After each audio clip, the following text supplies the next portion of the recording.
And the Senate Committee on State Affairs is listening to Texans as they weigh in on a controversial bill commonly referred to as the bathroom bill. That's right. They listened to that testimony before Senate Bill 14, which is what they're hearing now. More than 100 people, in fact, signed up to testify today about Senate Bill 7. It's called the Texas Women's Privacy Act. KVUE's Malia Masamoto spent the day monitoring that hearing. She's joining us in the studio with more on that. Malia.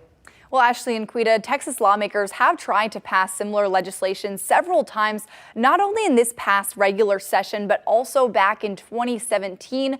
But Republican Senator Mays Middleton, the author of the bill, says what's different about this bill, SB 7, is the increased punishments that are attached to it.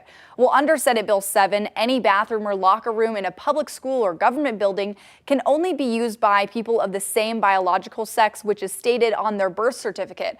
This bill also requires inmates to be housed in the correctional facility according to their biological sex, and family violence shelters to only provide services to female victims if their biological sex is female. Now, Senator Mays Middleton said today that this bill is about protecting women and children in private spaces.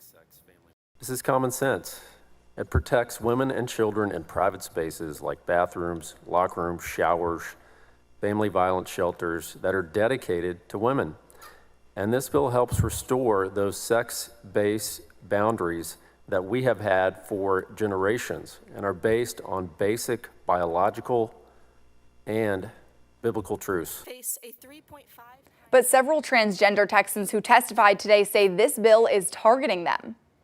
I never felt unsafe using bathrooms and locker rooms with trans people. Never. This bill would make me feel incredibly unsafe. It would make me incredibly unsafe in the bathrooms and locker rooms here in Texas.